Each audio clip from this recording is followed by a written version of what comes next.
Also, without objection, the hearing record will remain open for 5 legislative days, so members may submit any materials they wish to be included therein. Thank you, Ranking Member Morelli, members of the committee, and our witnesses for participating in today's hearing. Today, the Committee on House Administration continues our oversight over the legislative branch. And let me be clear from the outset. Trading stock on insider information is a serious crime and must be prosecuted to the fullest extent of the law.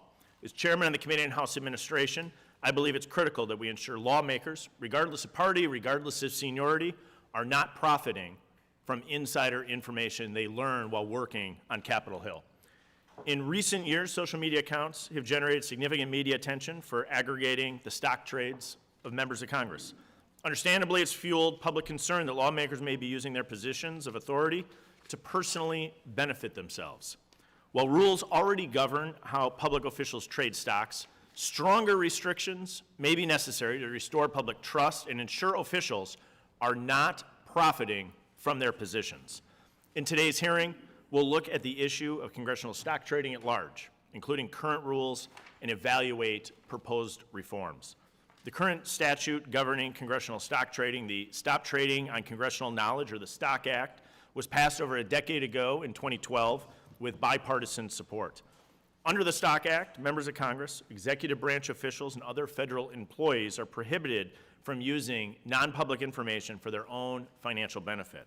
It also requires disclosure of stock trades exceeding $1,000 within 45 days of the transaction. Many Americans have been critical of the STOCK Act for not requiring sufficient transparency.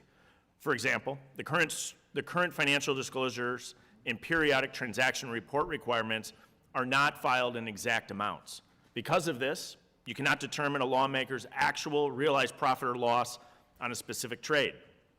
Some potential reforms include updating the STOCK Act reporting and enforcement requirements, requiring advanced disclosures, and outright banning of individual ownership of individual stocks.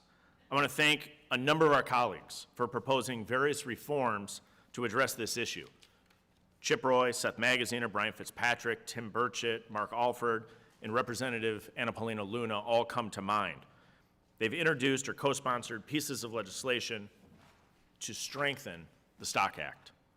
The bills propose different reforms, but the prevailing theme is significantly restricting or outright banning members, spouses, or their dependent children from owning or trading stocks or other securities.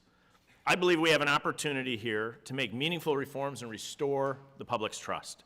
The American people should be confident that lawmakers are working for them, not seeking office to financially benefit themselves.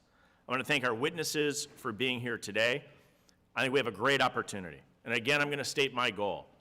My goal is, I think, pretty simple: to ensure that no lawmaker is profiting off of insider information while serving in the United States Congress.